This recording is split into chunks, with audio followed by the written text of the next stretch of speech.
नमस्कार छात्रों, आपके अपने YouTube channel learning ma'am classes में आपका स्वागत, हार्दिक अभिनंदन। हम कक्षा 8 की जो न्यू NCERT बुक है हिंदी मल्हार, उसके चैप्टर नंबर 8 को देख रहे थे। चैप्टर का नाम था नए मेहमान, जो एक एकांकी थी। इस एकांकी में एक मध्यम परिवार की कहानी बताई गई है कि एक मध्यम परिवार एक छोटे से मकान के अंदर किन किन कठिनाइयों का सामना करता हुआ अपना जीवन व्यतीत करता है, उसके बारे में बताया गया था। ये अपन ने पढ़ ली है, बहुत ही रोचक पूर्ण एकांकी थी। आज अपन इसके क्वेश्चन आंसर देखेंगे। क्वेश्चन आंसर स्टार्ट करते हैं बच्चों। पहला है इसमें मेरी समझ से। इसमें कै प्रश्न है? निम्नलिखित प्रश्नों के उपयुक्त उत्तर के सम्मुख तारा यानी स्टार बनाइए। कुछ प्रश्नों के एक से अधिक उत्तर भी हो सकते हैं। तो अपन को प्रश्न दे रखे हैं और इसमें ऑप्शन दे रखे हैं। उन ऑप्शनों को देख करके अपन को सही जो ऑप्शन है उस पर टिक करना है। एक से अधिक उत्तर भी अपने हो सकते हैं।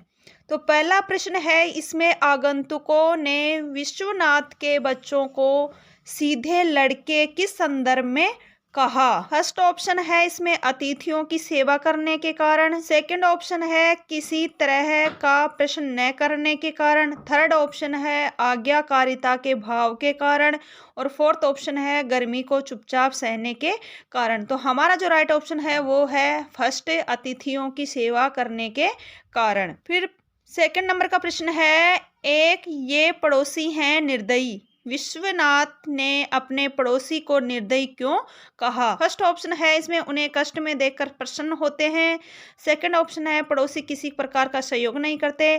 थर्ड ऑप्शन है लड़ने झगड़ने के अवसर ढूंढते हैं। और फोर्थ ऑप्शन है अतिथियों का अपमान करते हैं। तो हमारा जो राइट ऑप्शन है वो है उन्हें कष्ट में देखकर प्रसन्न होते हैं। तो पड़ोसी थे वो विश्वनाथ को और उसके परिवार को कष्ट में देखकर प्रसन्न होते थे। फिर थर्ड नंबर का प्रश्न है, ईश्वर करे इन दिनों कोई मेहमान न आए, रेवती इस तरह की कामना क्यों कर रही है? फर्स्ट ऑप्शन है इसमें मेहमान के ठहरने की उचित व्यवस्था न होने के कारण। सेकंड ऑप्शन है रेवती का स्वास्थ्य कुछ समय से ठीक न होने के कारण। थर्ड ऑप्शन है अतिथियों के आने से घर का कार्य बढ़ जाने के कारण। और फोर्थ ऑप्शन है उसे अतिथियों का आना जाना पसंद न होने के कारण। तो हमारे जो राइट ऑप्शन है वो इसमें तीनों ही हैं। फर्स्ट वाले, पहला मेहमान के ठहरने की उचित व्यवस्था न होने के कारण। सेकंड रेवती का स्वास्थ्य कुछ समय से ठीक न होने के कारण। और थर्ड अतिथियों के आने से घर का कार्य बढ़ जाने के कारण। ये तीनों ही ऑप्शन इसमें राइट है। फोर्थ नंबर का प्रश्न है, हे भगवान कोई मुसीबत न आ जाए, रेवती कौन सी मुसीबत नहीं आने के लिए कहती है? तो फर्स्ट ऑप्शन है पानी की कमी होने की। सेकंड ऑप्शन है पड़ोसियों के चिल्लाने की। थर्ड ऑप्शन है मेहमानों के आने की। और फोर्थ ऑप्शन है गर्मी के कारण बीमारी की। तो हमारा जो राइट ऑप्शन है वो है थर्ड, मेहमानों के आने की। फिफ्थ नंबर का क्वेश्चन है इसमें, इस एकांकी के आधार पर बताइए कि मुख्य रूप से कौन सी बात किसी रचना को नाटक का रूप देती है? फर्स्ट ऑप्शन है संवाद। सेकंड ऑप्शन है कथा। थर्ड ऑप्शन है वर्णन। और फोर्थ ऑप्शन है मंचन। तो हमारा जो राइट ऑप्शन है वो है संवाद। 6 नंबर का प्रश्न है इसमें, हो सकता है कि आप सभी ने अलग अलग उत्तर चुने हो। अब अपने सहपाठियों के साथ चर्चा कीजिए कि आपने ये उत्तर ही क्यों चुने। तो उत्तर लिखा के लिखेंगे अपन। उत्तर में लिखेंगे हमने जो उत्तर चुने हैं वे नाटक के अनुसार पूरी तरह से उचित हैं। फिर आगे का प्रश्न है पंक्तियों पर चर्चा। पाठ में से चुनकर कुछ पंक्तियां नीचे दी गई हैं, इन्हें ध्यान पूर्वक पढ़िए और इन पर विचार कीजिए। आपको इनका क्या अर्थ समझ में आया? अपने विचार अपनी कक्षा में साझा कीजिए। तो इसमें फर्स्ट है, पानी पीते पीते पेट फूला जा रहा है और प्यास है कि बुझने का नाम ही नहीं लेती। तो इसका उत्तर लगा के लिखेंगे, इस पंक्ति का अर्थ यह है कि अत्यधिक गर्मी के कारण बार बार प्यास से गला सूख जाता है, साथ ही पानी पी पी कर पेट पूरी तरह से भर जाता है और अब पेट में और पानी पीने के लिए जगह नहीं बचती, पर प्यास से होठ और गला बार बार सूख रहा है। फिर सेकंड प्रश्न है इसमें, सारे शहर में जैसे आग बरस रही हो। तो उत्तर में लिखेंगे अपन, प्रस्तुत पंक्ति का आशय यह है कि शहर में अत्यधिक गर्मी पड़ रही है और गर्मी भी इतनी ज़्यादा और तेज है कि ऐसा लगता है मानो सूरज देवता धरती पर आग बरसा रहे हों। फिर थर्ड नंबर का प्रश्न है, यह तो हमारा ही भाग्य है कि चने की तरह भाड़ में बुनते रहते हैं। तो उत्तर लगा के लिखेंगे, लेखक बताता है कि मुख्य पात्र विश्वनाथ और उसकी पत्नी रेवती गरीब होने के कारण अपने छोटे से मकान में हर साल गर्मी का प्रकोप झेलते हैं। उनके डिब्बे जैसे बंद मकान में कहीं से भी हवा नहीं आती। इसी कारण वे गर्मी से इतना ज़्यादा झुलसते हैं मानो जैसे भट्टी में चने को भुना जा रहा हो। वे यह सब अपना नसीब मानकर झेलते हैं। फिर इसमें फोर्थ नंबर का प्रश्न है, अब जान में जान आई, सचमुच गर्मी में पानी ही तो जान है। तो उत्तर लगा के लिखेंगे, प्रस्तुत पंक्ति विश्वनाथ के घर पहुंचे अनजान मेहमान नन्हेमल ने कही थी। जब वह गर्मी से बेहाल था और उसने ठंडा पानी पिया, उस समय सचमुच उसकी जान में जान आई। यह बात सच भी है, गर्मी में बस एक पानी ही होता है जो अमृत समान लगता है और शरीर में जान डाल देता है। फिर आगे का प्रश्न है, मिलकर करे मिलान। स्तंभ फर्स्ट में कुछ पंक्तियां दी गई हैं और स्तंभ सेकंड में उनसे मिलते जुलते भाव दिए गए हैं। स्तंभ फर्स्ट की पंक्तियों को स्तंभ सेकंड की उनके सही भाव वाली पंक्तियों से रेखा खींचकर मिलाइए। तो आपको फर्स्ट स्तंभ और सेकंड स्तंभ, दो स्तंभ दे रखे हैं। तो फर्स्ट जो स्तंभ में जो प्रश्न आपको दिए हुए हैं उनको सेकंड से मिलान करना है उचित भाव चुन करके। फर्स्ट प्रश्न है इसमें, लाखों के आदमी खाक में मिल गए। तो फर्स्ट में होगा थर्ड, बहुत ही समृद्ध व्यक्ति थे पर अब उनके पास कुछ भी नहीं है। फिर सेकंड है, धोती ऐसी चर्रा रही है जैसे पुरानी हो। तो सेकंड में होगा फोर्थ, कपड़ा पसीने से भीगकर पुराने जैसे हो गया है। फिर थर्ड है, माल मसाला तो अंटी में है न। तो थर्ड का होगा फिफ्थ, धन राशि सुरक्षित तो है न। फोर्थ है, खाने में क्या देरदार है। तो फोर्थ का होगा फर्स्ट, भोजन की व्यवस्था कब तक हो जाएगी। फिर फिफ्थ है, पहले आत्मा फिर परमात्मा। तो फिफ्थ का होगा सेकंड, पहले अपना ध्यान फिर दूसरा काम। आगे के प्रश्न हैं सोच विचार के लिए। एकांकी को पुनः पढ़िए, पता लगाइए और लिखिए। तो इसका क्या प्रश्न दे रखा है अपने को, शहर में तो ऐसे ही मकान होते हैं, नन्हेमल का ऐसे ही मकान से क्या आशय है। नन्हेमल कह रहे थे कि शहर में तो ऐसे ही मकान होते हैं, तो आपको बताना है कि ऐसे ही मकान का आशय क्या है। तो उत्तर लगा के लिखेंगे अपन, ऐसे ही मकान से नन्हेमल का आशय था कि शहर में डिब्बे जैसे बहुत ही बेकार मकान हैं, उनमें ना तो हवा आती है ना ही धूप। इन मकानों में रहना तो किसी जेल में रहने से कम नहीं, परंतु अब तो शहरों में प्राय मध्यम वर्ग के पास ऐसे ही सुविधाहीन मकान हैं।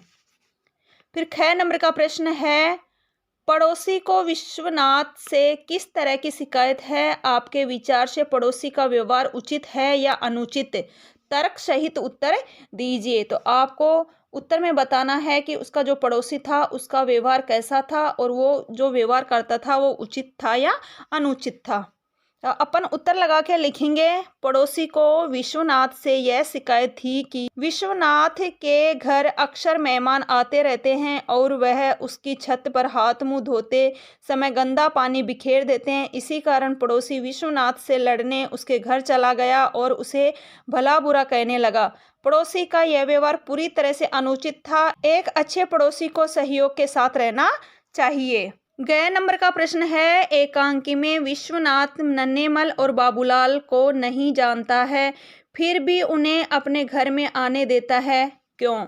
तो अपन उत्तर लगा के लिखेंगे, विश्वनाथ नन्हेमल और बाबूलाल को नहीं जानता था परंतु फिर भी उन्हें अपने घर के अंदर इसलिए आने देता है क्योंकि विश्वनाथ एक सरल और संस्कारी व्यक्ति था। वह कभी किसी का अपमान नहीं करता था।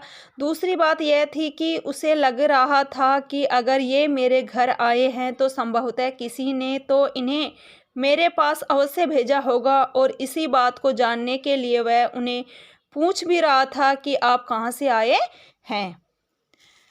फिर 6 नंबर का प्रश्न है, एकांकी के उन संवादों को ढूंढकर लिखिए जिनसे पता चलता है कि बाबूलाल और नन्हेमल विश्वनाथ के परिचित नहीं हैं। तो अपन को ऐसी ऐसी पंक्तियां ढूंढनी है इसमें कि उन पंक्तियों से ऐसा पता चले अपने को कि बाबूलाल और नन्हेमल थे वो विश्वनाथ से परिचित नहीं थे, विश्वनाथ को नहीं जानते थे। तो अपन उत्तर लगा के लिखेंगे विश्वनाथ जी आप लोग। विश्वनाथ क्षमा कीजिए आप कहाँ से पधारे हैं। नन्हेमल अरे आप नहीं जानते वह लाला संपतराम है ना गोटे वाला। विश्वनाथ मैं संपतराम को नहीं जानता। फिर विश्वनाथ आप कहाँ से आए हैं। रेवती ये लोग कौन हैं, जान पहचान के तो मालूम नहीं होते। विश्वनाथ ना जाने कौन है। रेवती पूछ लो ने। विश्वनाथ क्या पूछ लूँ, 2-3 बार पूछा ठीक से उत्तर नहीं देते। नन्हेमल हाँ हाँ पूछिए, मालूम होता है आपने हमें पहचाना नहीं। विश्वनाथ तो आप कोई चिट्ठी विट्ठी लाए हैं। विश्वनाथ खींचकर जिसके यहाँ आपको जाना है उसका नाम भी तो बताया होगा। बाबूलाल क्या नाम था चाचा। नन्हेमल नाम तो याद नहीं आता, जरा ठहरे सोच लूँ। फिर बाबूलाल अरे चाचा कविराज बताया था। विश्वनाथ लेकिन मैं कविराज तो नहीं हूँ।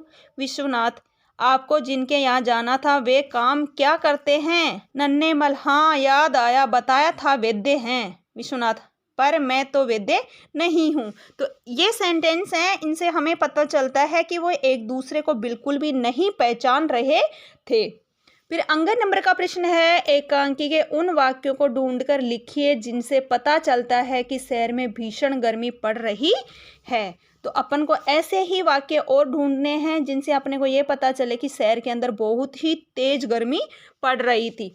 तो उत्तर लगा के लिखेंगे विश्वनाथ ओहो बड़ी गर्मी है, इन बंद मकानों में रहना कितना भयंकर है, मकान है कि भट्टी। रेवती पत्ता तक नहीं हिल रहा है, जैसे सांस बंद हो जाएगी, सिर फटा जा रहा है। रेवती आंगन में घड़े में भी पानी ठंडा नहीं होता। विश्वनाथ पानी पीकर पेट फूला जा रहा है और प्यास है कि बुझने का नाम ही नहीं लेती। फिर आगे विश्वनाथ सारे शहर में जैसे आग बरस रही है, यहाँ की गर्मी से तो ईश्वर बचाए। विश्वनाथ सारा शरीर मारे गर्मी के उबल रहा है। रेवती चारों तरफ दीवारें तप रही हैं। नन्हेमल बड़ी गर्मी है, क्या कहें, कपड़े तो ऐसे हो गए हैं कि निचोड़ लो।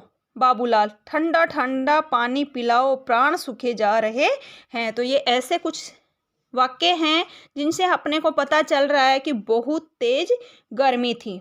फिर आगे के प्रश्न हैं अनुमान और कल्पना से। अपने समूह में मिलकर चर्चा कीजिए। तो कै नंबर का प्रश्न है, एकांकी में विश्वनाथ अपनी पत्नी को अतिथियों के लिए भोजन की व्यवस्था करने के लिए कहता है, साथ ही रेवती की अस्वस्थता का विचार करके भोजन बाजार से मंगवाने का सुझाव भी देता है, लेकिन उसने स्वयं अतिथियों के लिए भोजन बनाने के विषय में क्यों नहीं सोचा।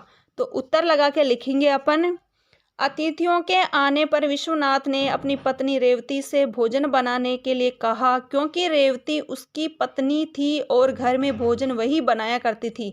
विश्वनाथ पूरा दिन काम करके शाम को घर लौटा था और उसे भोजन बनाना भी नहीं आता था।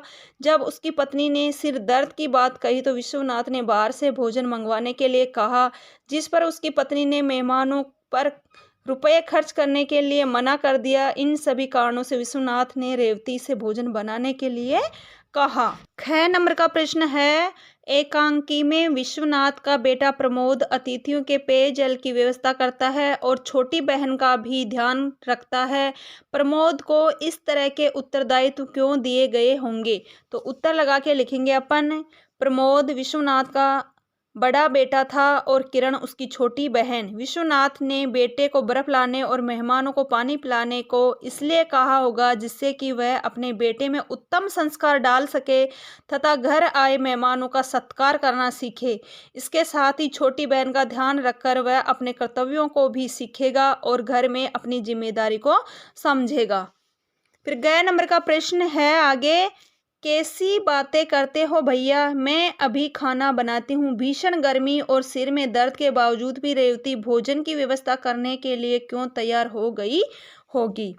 तो उत्तर लगा के लिखेंगे अपन, भीषण गर्मी और सिर दर्द के बावजूद भी रेवती खाना बनाने को इसलिए तैयार हो गई क्योंकि वह मेहमान के रूप में उसका भाई आया था। भाई को देखकर तो रेवती का सारा सिर दर्द दूर हो गया। वह अपने भाई की अच्छी सी खातिरदारी करना चाहती थी, इसी कारण उसने मिठाई का प्रबंध करने की बात की, साथ ही खुशी खुशी अपने भाई के लिए भोजन बनाने की तैयारी में लग गई। फिर आगे का प्रश्न है घ नंबर का, एकांकी से गर्मी की भीषणता दर्शाने वाली कुछ पंक्तियां दी जा रही हैं। अपनी कल्पना और अनुमान से बताइए कि सर्दी और वर्षा की भीषणता के लिए आप इनके स्थान पर क्या क्या वाक्य प्रयोग करते हैं। अपने वाक्यों को दिए गए उचित स्थान पर लिखिए। तो अपने को 3 कॉलम दे रखे हैं इसमें। पहला कॉलम है गर्मी की भीषणता दर्शाने वाली पंक्तियां लिखनी है आपको पहले कॉलम में। फिर जो सेकंड कॉलम है उसमें सर्दी की भीषणता दर्शाने वाली पंक्तियां लिखनी है, और थर्ड जो कॉलम है उसमें वर्षा की भीषणता दर्शाने वाली पंक्तियां लिखनी है। तो अपने को उदाहरण के तौर पे दे रखा है, पहला इसमें यह गर्मी में भुन रहा है, तो ये गर्मी की भीषणता दर्शाने वाली पंक्ति है। सर्दी की भीषणता दर्शाने वाली पंक्ति कैसे लिखेंगे, यह सर्दी में जम गया। और वर्षा की भीषणता दर्शाने वाली पंक्ति में लिखेंगे अपन, यह वर्षा में भीग रहा है। इसी प्रकार अपने को कुछ वाक्य दे रखे हैं, इनको इसी प्रकार अपने को लिखना है। इसमें अपने को गर्मी की भीषणता दर्शाने वाली पंक्तियां अपने को दे रखी हैं, और सर्दी की भीषणता दर्शाने वाली पंक्ति और वर्षा की भीषणता दर्शाने वाली पंक्तियां अपने को लिखनी है। सर्दी वाली और वर्षा वाली अपने को लिखनी है, ठीक है। तो दूसरे नंबर की पंक्ति है इसमें, पर बर्फ भी कोई कहाँ तक पिए। तो इसमें लिखेंगे अपन, सर्दी की भीषणता दर्शाने वाली में लिखेंगे, गर्म चाय भी ठंडी हो गई। और वर्षा की भीषणता दर्शाने वाली पंक्ति में लिखेंगे, तेज वर्षा से फसल बह गई। फिर तीसरी पंक्ति दे रखी है, सारे शहर में जैसे आग बरस रही हो। तो सर्दी वाली में लिखेंगे अपन, पूरा शहर ठंड से अकड़ रहा है। वर्षा वाली में लिखेंगे, पूरे शहर में वर्षा का जल भर गया। फिर फोर्थ नंबर की पंक्ति दे रखी है, प्यास है कि बुझने का नाम नहीं लेती। तो सर्दी वाली में लिखेंगे कैसे, सर्दी है कि कम होने का नाम नहीं ले रही।